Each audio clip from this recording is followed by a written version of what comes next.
Assalamualaikum warahmatullahi wabarakatuh. Pada kesempatan kali ini kita akan belajar implementasi RESTful API. Ya, kita akan coba bikin API yang menggunakan arsitektur REST gitu ya di atas Python gitu. Jadi kita akan coba hands-on. Kalau di pertemuan sebelumnya atau di video sebelumnya kita sudah belajar tentang apa itu API dan belajar bagaimana mengkonsum API dari Rapid API. Dan nanti teman-teman kalau terlewat bisa lihat video di atas ya. Atau nanti saya sampaikan di deskripsi juga gitu. Biar agar teman-teman bisa lebih mengenal apa itu API gitu ya. Kemudian bagaimana cara memakainya. Ya, jadi di section awal gitu ya. Di segmen awal kita belajar memakainya. Nah, pada video ini kita akan coba untuk membuat gitu ya. Kita akan membuat. Tapi terlebih dahulu kita akan coba sedikit review ya. Jadi API atau Application Programming Interface adalah merupakan perangkat lunak yang memungkinkan dua aplikasi atau lebih ya untuk bisa berkomunikasi satu dengan yang lain. Jadi ada dua sistem gitu ya, dua aplikasi gitu ya, dua service dan sebagainya itu bisa saling komunikasi, ya saling terhubung gitu ya. Contohnya kalau di segmen satu dulu kita pernah belajar paling mudah adalah misal kalau kita mau pesan tiket di kereta api itu kita tidak sekedar bisa melakukan pemesanan via aplikasi kereta api atau KAI Akses. Tapi kita bisa pakai pihak yang lain seperti tiket.com, Traveloka dan sebagainya. Padahal mereka nggak punya gitu ya, nggak punya kereta gitu ya. Tapi mereka bisa berkomunikasi. Itu contoh yang sederhana ya. Kemudian bentuk API salah satu yang terkenal adalah yang dikenal dengan istilahnya web service gitu ya. Jadi ini adalah perangkat lunak yang mungkin dua aplikasi saling berkomunikasi tapi melalui jaringan internet. Salah satu arsitektur yang terkenal disebut namanya adalah REST gitu ya, REST Representational State Transfer gitu ya. Jadi REST ini adalah standar arsitektur komunikasi ya di atas web gitu ya. Dia berjalan di atas HTTP dan dia bisa dia menggunakan metode-metode HTTP gitu ya, seperti get, post, put, delete gitu ya. Kalau get itu kita ingin ambil data gitu ya. Kalau post kita ingin nulis data atau insert gitu ya. Kalau put itu update, kemudian delete itu menghapus gitu ya, delete itu. Dan service gitu ya yang dibangun di atas arsitektur REST itu disebut namanya RESTful. Jadi topik kita kali ini adalah bagaimana implementasi RESTful API gitu ya. Jadi membangun service di atas arsitektur REST itu dengan bahasa pemrograman. Dalam hal ini adalah Python gitu ya. Eh, ini mungkin sekilas ya review dari materi API. Oke, ini eh, umumnya adalah konsep API menggunakan namanya REST apa client server gitu ya, arsitektur client server gitu. Ada klien gitu ya yang request gitu, melakukan request gitu ya. Requestnya ini bisa menggunakan metode-metode HTTP yang tadi ya, ada get gitu ya, ingin misal mengambil data gitu ya, mengambil data penumpang, mengambil jadwal yang ada dan sebagainya. Post untuk menulis, misal melakukan booking gitu ya. Put ingin mengupdate gitu ya, update data, update profile dan sebagainya. Delete gitu ya, misal ingin membatalkan penerbangan dan sebagainya. Nah, ini adalah melakukan request gitu ya. Jadi ada klien melakukan request, kemudian dari servernya dia akan memberikan respon gitu ya. Umumnya bentuknya adalah XML atau JSON gitu ya. Terkenal biasanya menggunakan JSON.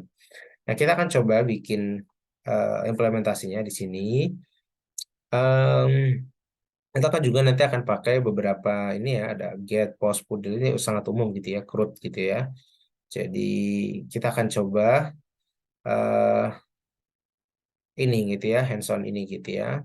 Dan nanti bisa dikonsum gitu ya, dipakai gitu ya. Kita bisa tes, gitu.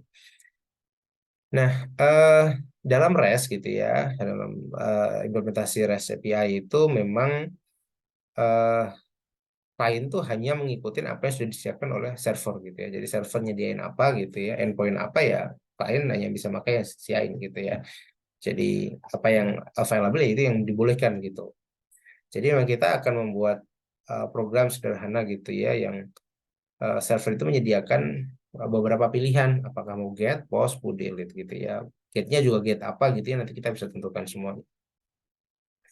Nah ini desain yang akan kita bikin gitu ya. Jadi misal di perkuliahan itu, sistem perkuliahan itu salah satu entitasnya adalah dosen gitu ya, dosen. Ya, kita ingin tahu semua dosen gitu ya, atau get all dosen ini ya, atau ingin tahu dosen tertentu gitu ya, get detail dosen yang ID-nya adalah atau NIP-nya adalah siapa gitu ya, apa gitu ya. Jadi bentuknya bisa yang pertama ini atau yang bentuk seperti dua ini ya. Kita nanti akan pakai bentuk yang pertama. Jadi parameter, jadi kita sebut namanya parameter. Jadi ID itu adalah ID dosennya gitu ya.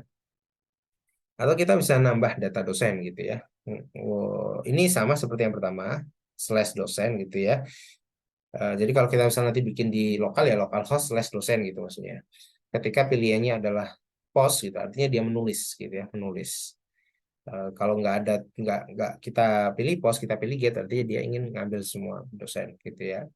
Jadi sama seperti aplikasi CRUD gitu ya. Jadi ada create, insert, update, delete gitu ya.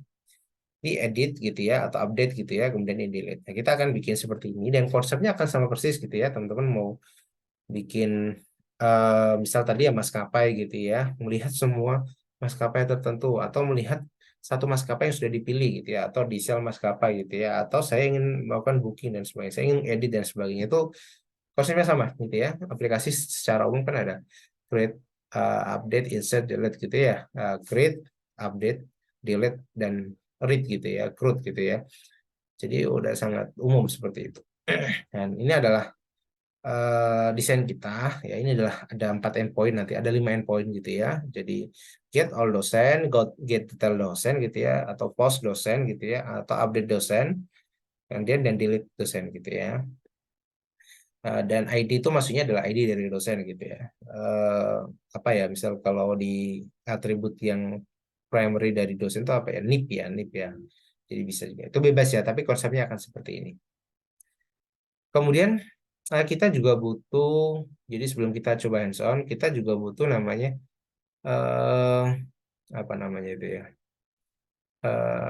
tools untuk menguji API kita ya. Tentu kalau metodenya get itu kita bisa taruh di browser gitu ya, jadi URL-nya gitu, endpoint-nya gitu. Tapi kalau kita post gitu ya, atau delete atau update kita nggak bisa gitu ya, karena kita memerlukan body gitu ya, input gitu ya. Eh, tapi kita nggak akan bikin sampai interface-nya gitu, webnya gitu ya, enggak gitu ya, front end-nya enggak.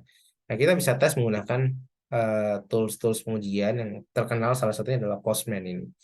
Jadi Postman teman-teman bisa nanti download gitu ya. Jadi misal ini contohnya saya ingin mengambil dosen ini ya, di localhost gitu ya, slash dosen gitu ya. Dosen itu artinya saya ingin ngambil semua data dosen. Semua dosen akan di list di sini. Gitu ya. Kalau saya misal mau edit dosen atau lihat detail dosen nanti bentuknya seperti tadi nanti slash dosen, get ID dosen gitu ya, post dosen, edit dan sebagainya. Ya, tinggal ngikutin aja. Ya, sudah kita akan bikin. Selain Postman, kalau misalnya nanti editor kita menggunakan Visual Studio Code gitu ya, ini sudah dia nyediain add-on gitu ya, namanya ada Thunder Client. Jadi kita bisa em, tes juga di sini gitu ya. Jadi kita nggak perlu pindah environment gitu ya. Sama gitu ya, konsepnya sama. Nanti kita misal di sini metodenya adalah put gitu untuk update gitu ya. Update-nya adalah yang mana ID dosen adalah 7 ini.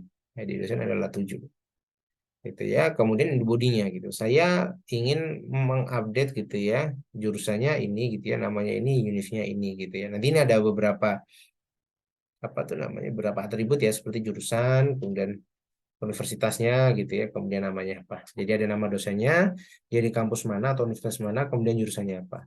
Nah, kalau sudah, nanti responnya adalah data update successfully. Ini kalau kita cek all seperti ini sebelumnya, maka nanti akan sudah berubah gitu ya.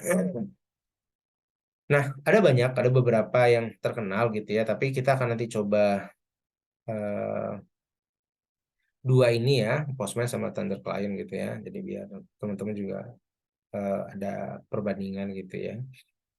Oke, kita pertama kita butuh bel gitu ya di melalui PHP-admin gitu ya sebagai interface-nya.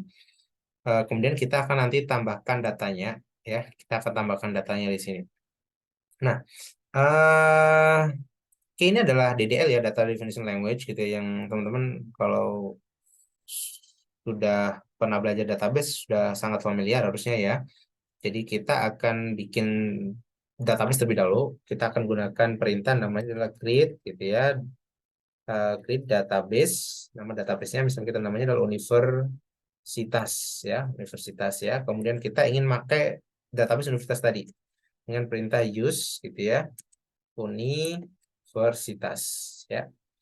Jadi seperti ini. Oke, kita jalankan gitu ya. Jadi kalau kita jalankan nanti sebelah kiri akan ada database universitas ya. Kalau sudah dan kita udah use ya, maksudnya kita udah sekarang berada di database universitas. Kita akan bikin tabel gitu ya. Caranya adalah create gitu ya, tabel, namanya dan sebagainya gitu ya. Untuk mempercepat saya kopas saja di sini. Jadi kita akan membuat tabel yang namanya adalah dosen gitu ya. Dosen dengan ID dosen atau dosen ID adalah integer auto increment maksudnya adalah dia otomatis dikasih nilai 1, 2, 3, 4, 5 sebagainya. Kemudian dia primary key. Ya, jadi setiap tabel harus ada primary key-nya. Kemudian ada nama dosen, kemudian univ sama jurusan. Nol itu maksudnya datanya nggak boleh kosong gitu ya. Harus diisi gitu. Nah, kita akan coba diskusi ini gitu ya. Jadi kalau kita jalankan eh, kemudian di sebelah kiri sudah akan dibit tabel dosen ya. Dan datanya masih kosong, nggak ada apapun. Strukturnya teman-teman bisa lihat seperti ini gitu ya. Ini saya kira ada biasa ya. Nah, kita akan menambah gitu ya, memberikan operasi penambahan insert gitu ya, dengan perintah namanya adalah insert data, insert into ya, insert into nama tabelnya gitu ya. Nah, seterusnya ini kita copy, ini saya paste di sini ya. Jadi kita tadi ada 4 ID ya, empat atribut ya, ada dosen ID, nama, univ, sama jurusan. Tapi kita nggak masukkan dosen ID di sini karena dia auto increment. Jadi kita hanya memasukkan 3 ini, mendefinisikan 3 ini ya. Jadi ini adalah record pertama, record kedua, record ketiga gitu ya. Record pertama artinya maksudnya ini adalah namanya adalah Faki gitu ya, univnya dari IPS, jurusan dari informasi gitu ya. Namanya dari INAR, dari univnya dari ITB, dosen jurusannya dari informatika. Kemudian yang ketiga namanya Aliando dari Telkom University, dari jurusannya informatika. Kurang lebih kayak gitu. Kita diskusi ya, kita go. Dan kalau kita lihat di data dosen, di sini sudah ada. Nah, kita bisa melakukan operasi query gitu ya, menggunakan SQL, jadi bahasa untuk ini ya, melakukan query ke database ini ya, ke RDBMS ini ya. Kita bisa, misalnya nih paling umum select bintang from dosen, misalnya nih, kita nggak pakai where ya, from dosen gitu ya, artinya saya mengambil semua datanya dari dosen. Nah, kayak gini. Atau kita pakai where gitu ya, where dosennya adalah namanya Faki atau dosen ID-nya 1 gitu ya.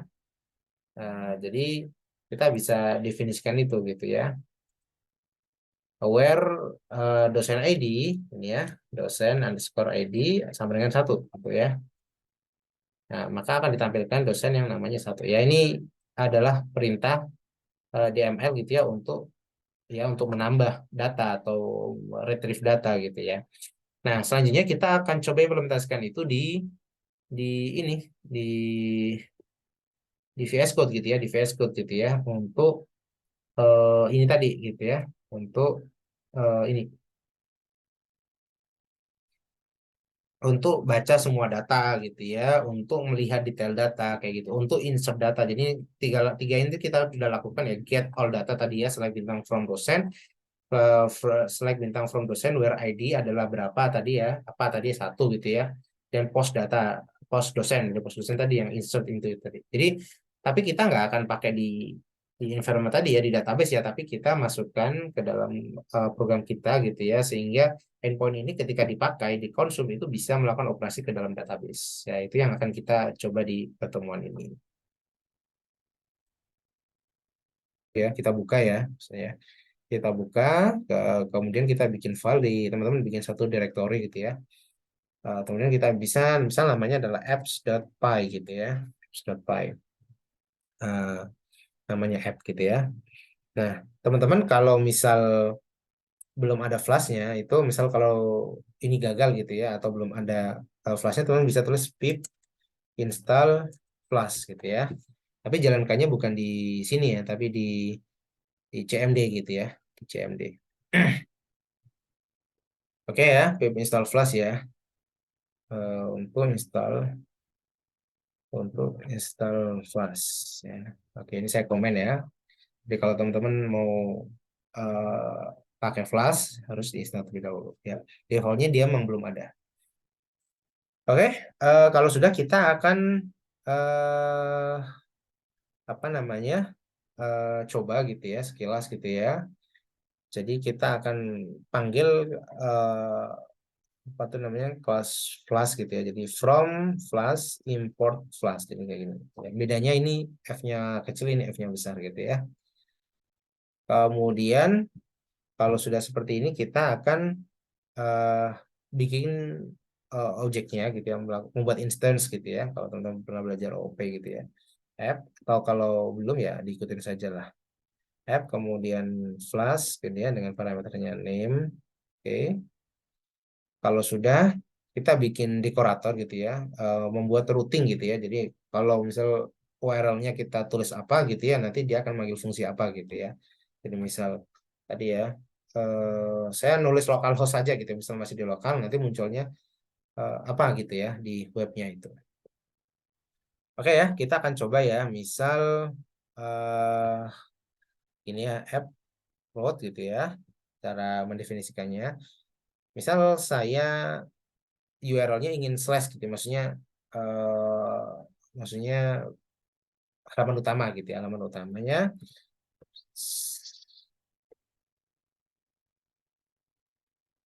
Nah, kalau teman-teman di halaman utamanya ini teman-teman akan memanggil fungsi ya def ya, kalau di Python namanya def ya. Fungsi bebas namanya Pak, fungsi utama gitu ya. Eh, Def main gitu ya atau bebas teman-teman bisa tulis apa def float dan sebagainya ya. Bebas ya. Kalau sudah seperti ini, teman-teman akan eh, ditampilkan ini perintah di dalam devnya ini ya, dev routine ya. Bebas ya, ini namanya apa ya, nama fungsi biasa ya. Ya, teman-teman ingin menampilkan misal hello world gitu ya, atau selamat datang gitu ya. Kita gunakan namanya perintah return gitu ya. Return selamat datang di tutorial REST API gitu ya, RESTful API. Kayak gitu. Oke, cukup seperti ini saja ya. Kemudian kita akan panggil jalankan gitu ya,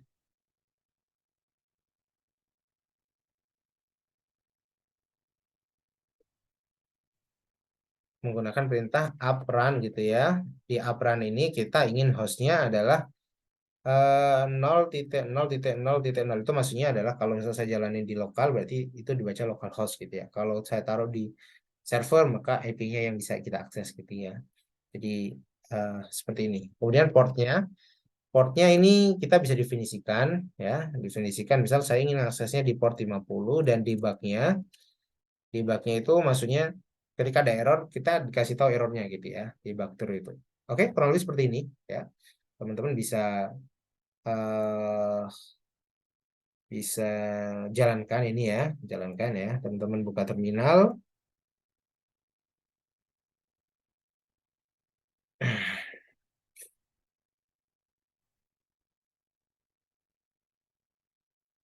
Oke, kita jalankan Python apps.py.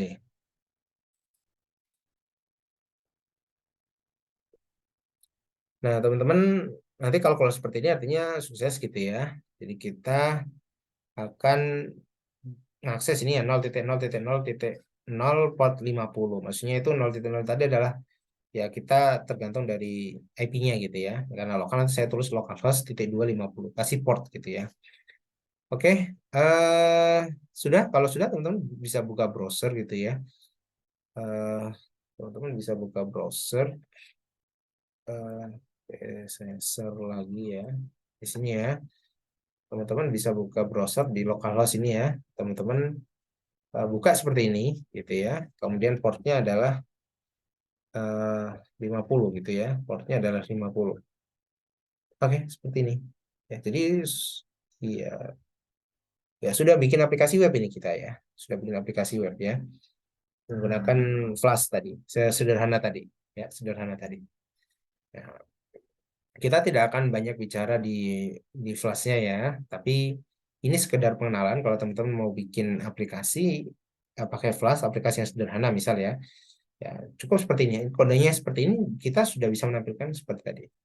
Ya, kalau misal tampilannya ingin bagus dan sebagainya, maka kita butuh misal pakai Bootstrap dan sebagainya ya, HTML-nya nanti ya ada lagi caranya ya. Kita tinggal main-main di returnya ini saja. Oke ya, saya kira bisa dipahamin. Jadi sesederhana ini kita aja. Nah, selanjutnya kita akan mengenal namanya fungsi JSONify gitu ya. Jadi JSONify itu digunakan untuk ini ya, membuat objek bentuk JSON gitu ya. Yang tadi biasanya kalau kita mau pakai API, responnya adalah XML gitu ya atau JSON gitu ya. Nah, kita akan coba sekilas gitu ya. Misal kita punya root gitu ya, namanya adalah person gitu ya. Dan metodenya adalah get, default dia adalah get gitu ya. Kita bisa definisikan juga di sini. Kemudian misal namanya person gitu ya. Apa fungsinya person? Jadi ketika slash person ini kita buka, maka nanti fungsi di bawahnya akan dipanggil gitu ya. Oke, kita akan coba sekilas. Eh, di sini ya. Jadi kita akan punya namanya app root gitu ya. Slash person. Maksudnya adalah kalau slash atau yang atas tadi adalah localhost yang apa, halaman utamanya ya. Kalau dikasih slash person maka ini yang dikerjakan itu yang dipanggil gitu ya. Dev person gitu ya. Eh, Return gitu ya. Return gitu ya. Misal kita hello person gitu ya, misal ya. Kita cobain terlebih dahulu ya. Kita save gitu ya. Dia akan otomatis ya perubahannya. Kemudian kalau teman-teman buka lagi di sini tadi, kalau kita kasih slash person, maka nanti eh, yang dibaca adalah fungsi person tadi itu ya. Nah, ini kita akan coba pakai JSONify di sini gitu ya untuk menciptakan objek bentuk JSON gitu ya. Oke, bentuknya caranya adalah seperti ini gitu ya. JSONify gitu ya. Kemudian ada key, ada value-nya. Ada key, ada value-nya gitu ya. Key value JSON kan seperti itu ya. Oke, kita tambahkan atau kita update sedikit kodenya. Kodenya kita update ya.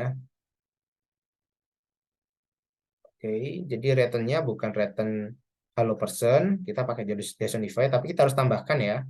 Jadi from Flash import JSONify juga gitu ya. JSONify seperti ini. Oke, kemudian di sini baru kita hapus yang tadi ini. Kita ganti JSONify gitu ya. Baru di dalamnya kita bikin semacam dictionary gitu ya. Seperti ini ya, kurung-kurung awal, kemudian misal name titik dua Fakih gitu ya. Oke, seperti ini. Kemudian address gitu ya, email dan sebagainya. Ini kita bisa enter di sininya. Eh, Kemudian misal address gitu ya, Bandung gitu ya, dan seterusnya ya. Kayak misal cuma dua ini aja ya, ada key-nya name gitu ya, dan namanya adalah Fakih, addressnya adalah Bandung gitu ya. Kalau kita save, kemudian kita buka di browser tadi ya. Kalau kita refresh, nanti seperti ini. Ya, jadi nanti endpoint kita ketika dijalankan akan mengenerate objek JSON seperti ini. Nah, kita bisa memanfaatkan namanya JSONify. Oke, saya kira itu cukup untuk pengenalan dari apa tuh namanya eh kelas gitu ya dan JSON-nya ya dan fungsinya itu ya. Selanjutnya kita akan eh, melakukan konfigurasi MySQL-nya terlebih dahulu ya. Karena kita ingin koneksi API kita ke database ya. Jadi kita bisa gunakan namanya Flash MySQL DB ya. Dan teman-teman bisa install terlebih dahulu gitu ya. Cara installnya adalah pip install ini ya. Di sini teman-teman pastikan sudah install terlebih dahulu. Caranya sama gitu ya. Install koneksi Python ke atau Python Flash ya ke MySQL ya dengan perintah pip install ini ya Flash MySQLDB ya Flash underscore MySQLDB. Harus install terlebih dahulu. Nah, kalau sudah kita masukkan config-nya yang tadi. Kita masukkan config-nya yang tadi. Kita akan coba ya di sini ya. Kita copy saja biar cepat ya. Ini kita tambahkan ini ya. eh, Apa tuh namanya? Modulnya kita panggil ya. Kemudian kita masukkan config-nya ini. Config-nya ini itu default kalau kita install SMPP gitu ya atau ya MySQL server di laptop kita ya biasanya localhost hostnya gitu ya rootnya usernya biasanya root gitu ya dia nggak punya password defaultnya biasanya gitu ya kemudian database-nya kita pakai universitas ya ini kita copy saja ya biar cepat biar nggak terlalu lama. Ini saya copy terlebih dahulu di sini. Eh, Ya, kita panggil terlebih dahulu ya from MySQL underscore MySQLDB ini from flash underscore MySQLDB import MySQL gitu ya. Jadi kita mau import ini dari modul ini gitu maksudnya ya, cara bacanya. Kemudian kita tambahkan config-nya gitu ya. Config-nya di sini ya, MySQL config. Oke, cukup seperti itu. Selanjutnya yang kita lakukan adalah eh, membuat ini gitu ya, membuat root gitu ya, membuat root untuk select dosen gitu ya. Oke, caranya ya kita tambahkan gitu ya, app root di sini ya. Ya, sini ya, app root gitu ya. Kemudian slashnya dosen gitu ya. Jadi saya kalau slash dosen nanti akan muncul di sini. Oops, dev dosen. Nah, fungsinya di sini gitu ya.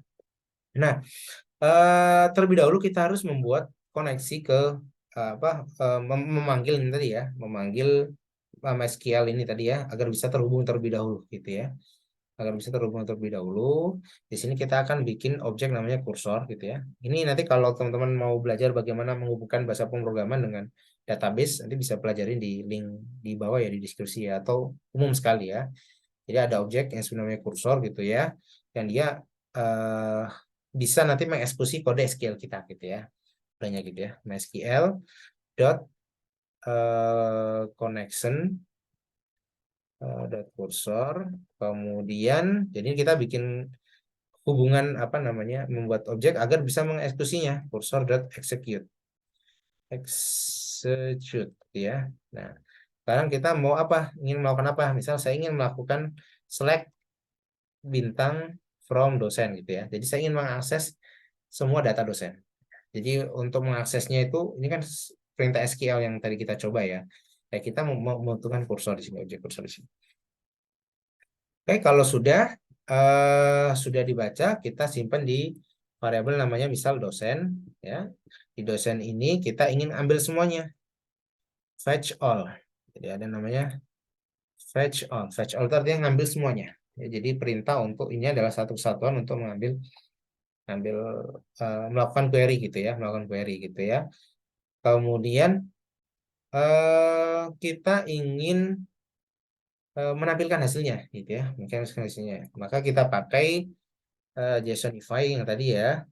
Kita kasih return terlebih dahulu. Sebelumnya kita tutup terlebih dahulu ya. Kita tutup terlebih dahulu. Di atas boleh atau di bawahnya boleh ya. Kita bisa eh, panggil dulu aja lah ya. Return JSONify ini ya. Jadi kita sama seperti yang atas tadi caranya ya. JSONify yang kita baca adalah dosen gitu ya. Karena dosen sudah mengambil semuanya. Baru kita tutup koneksinya. Cursor dot close. Oke, kita coba dulu ya. Oke, kita save. Oke, kalau sudah kita save ya, Ctrl S ya. Eh, yang ini tadi ya. Ini sudah ada tambah-tambahan ya. Oke, ini kita dulu ya, kita coba slash dosen. Nah, ini udah muncul nih, ya, slash dosen. Tapi dia tidak ada key value-nya gitu ya, hanya value-nya saja gitu ya. Ya, apa ini ID 1, kemudian namanya dari mana, universitas mana ya, jurusan apa gitu ya. Ini record kedua, record ketiga. Kita ingin sedikit custom agar ada key value-nya seperti yang tadi gitu ya, seperti yang slash person tadi ya. Slash person ini. Nah, kita ingin ada sedikit key dan value-nya. Umumnya seperti ini gitu ya. Maka kita bisa baca terlebih dahulu kolomnya ya. Cara membaca kolomnya seperti ini ya. Jadi kita bisa for i in, kita gunakan namanya cursor description gitu ya untuk ngambil nama kolomnya gitu ya. Jadi ini sebenarnya list comprehension gitu ya. List comprehension itu saya ingin mencetak list tapi disimpan dalam list gitu ya. Jadi kayak gini misal. Contohnya itu kalau kita di Python ya, kalau teman-teman familiar di Python mau mau mau apa tuh namanya, eh di Python itu kan gini ya, saya agak ke bawah dikit ya. Ini ya. Kalau saya punya listnya adalah eh eh, 2, 3, 4 gitu ya. Kemudian saya ingin mencetak gitu ya. Maka umumnya akan seperti ini. For i in list gitu ya. Sorry, in ini sorry, namanya bukan list ya. Namanya list A gitu ya. In list A. Kemudian print i gitu ya. Nah, saya nggak mau print i gitu. Saya ingin apa tuh namanya, i-nya ini saya simpan di list lagi gitu ya. Misal ada operasi perkalian gitu ya, perkalian dengan dirinya sendiri gitu ya, dengan dirinya sendiri seperti ini. Nah, jadi kita nggak perlu membuat variabel list kemudian untuk append ini nggak perlu gitu. Jadi kita bisa caranya adalah seperti ini. Ini ya, for i in ring ini ya. Eh, nah, seperti ini. Ini namanya list comprehension. Jadi setiap indeks dari I akan dibaca dari list A, kemudian dikalikan dirinya sendiri, kemudian dibungkus di list. Gitu. Nah, misalnya ini adalah list B. Oke, seperti ini. Oke ya. Karena waktunya mepet ya, jadi terbatas gitu ya. Jadi nanti teman bisa coba kalau teman-teman list A seperti ini, kemudian ini sekalian jalankan, maka nanti list B hasilnya adalah 4, kemudian 9, 16. Nanti mengalihkan dirinya sendiri. Oke ya, ini saya hapus ya. Jadi eh, kita akan melakukan ini ya, membaca gitu ya. Artinya saya ingin mengambil gitu ya kolomnya gitu. Intinya saya mengambil kolomnya. Kemudian setelah mengambil kolomnya ini saya mau eh, mm, membuat list gitu ya. Membuat list dari kolom dan ininya gitu ya dengan data yang tadi gitu ya. Jadi kursor fetch all itu kita bikin di perulangan jadi for row in kursor fetch all gitu ya. Nanti teman-teman bisa sedikit-dikit gitu ya, maksudnya kalau ininya saja apa ini saja apa gitu ya. Jadi kayak di breakdown sendiri gitu ya. Yang pasti kode ini nanti dia akan menggabungkan gitu ya, menggabungkan kolom dengan nilainya gitu ya. Kolom dengan nilainya kemudian disimpan di list yang namanya data gitu ya. Kemudian datanya tadi di return gitu ya menggunakan JSONify gitu. Kurang lebih seperti itu. Nah, kita akan copy aja biar cepat ya. Kalau kalian mau coba bisa di kopas, di capture ya. Jadi kita ingin eh ngambil kolom ya. Ini saya kopas aja biar cepat ya. Di setelah execute dosen gini ya. Jadi ini ngambil kolom gitu ya. Kemudian kita ingin fetch datanya yang sudah update gitu ya. Oke, seperti ini. Jadi kita bikin data gitu ya, list data yang mana datanya ini akan menyimpan gitu ya. Zip di sini tuh menggabungkan gitu ya. Saya punya list kolom sama row nanti gabung jadi satu dan dibuat dictionary gitu. Dan itu dimasukkan ke dalam datanya. Jadi nanti bentuknya adalah kayak array of JSON gitu ya, atau array of dictionary gitu. Kita coba saja ya. Nanti hasilnya akan seperti ini. Oke, saya save. Kemudian kita masuk di sini. Ya, di sini. Oke, oke kita refresh ya. Oh, dosen ya, dosen. Nah, seperti ini. Nah, oke, dosen ID-nya satu gitu ya, jurusannya sistem informasi, nama dan seterusnya ya. Jadi kita bisa dapat semuanya. Jadi ini adalah tadi ya dictionary yang kita bikin. Ya, ini dictionary yang kita bikin gitu ya. Kemudian dibungkus di array. Ya, jadi array of JSON gitu, ya. Array of JSON atau array of dictionary gitu. Oke, nah eh sebelum kita masuk ke metode post gitu ya, metode get kurang lebih seperti itu, kita akan menggunakan ini gitu ya, apa tuh namanya postman gitu ya, postman. Jadi postman itu digunakan untuk eh, postman itu digunakan untuk ini, untuk menguji gitu ya endpoint kita. Jadi ini endpointnya namanya localhost 50/dosen. Ya,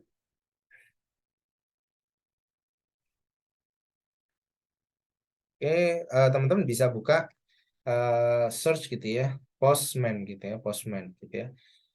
Kalian download gitu ya. Kemudian kalau sudah di-download, nanti tampilannya akan seperti ini untuk menguji. Oke, untuk menguji ya. Oke, ini saya sudah buka.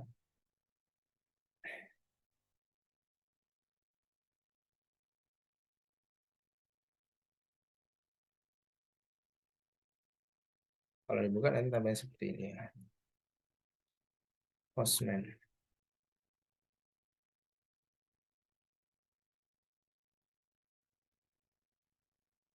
Oke, teman-teman bisa buka new tab di sini ya. New tab atau dari sini new gitu ya. New request ini ya.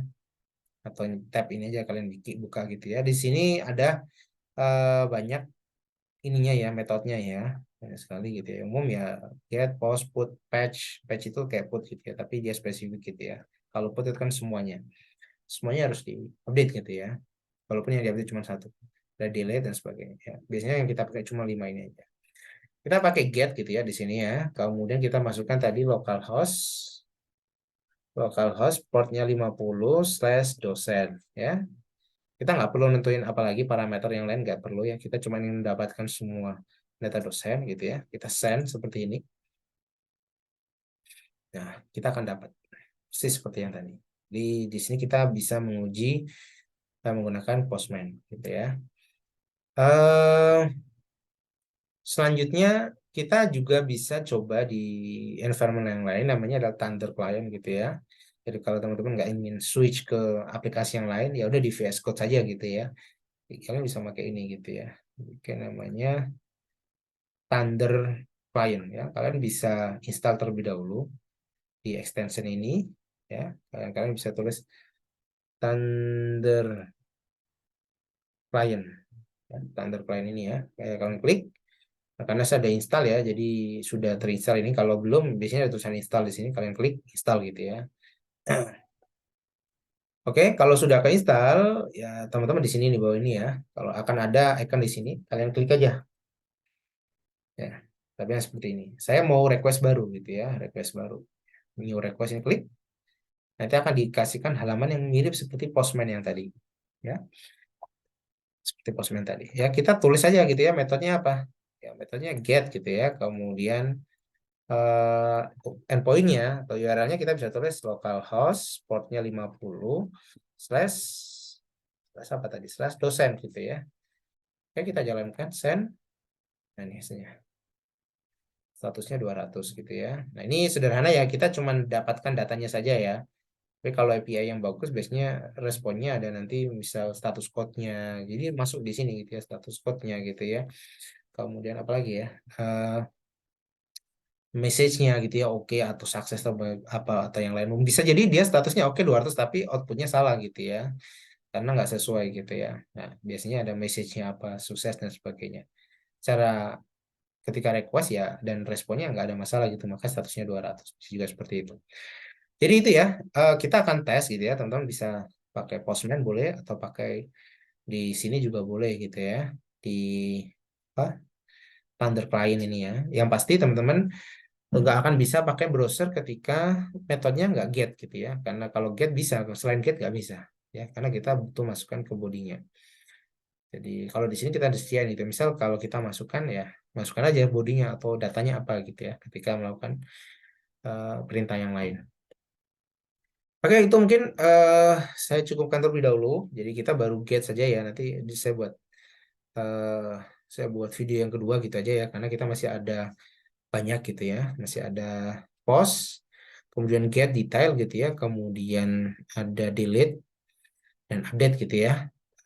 Dan kita akan coba masing-masing endpoint yang akan kita bikin ke ini ya, Postman atau ke Thunder ini, Thunder client ini. Oke, saya cukupkan terlebih dahulu dan eh, berlanjut nanti di video yang selanjutnya. Dari saya akhiri. Eh, Semoga bermanfaat. Assalamualaikum warahmatullahi wabarakatuh.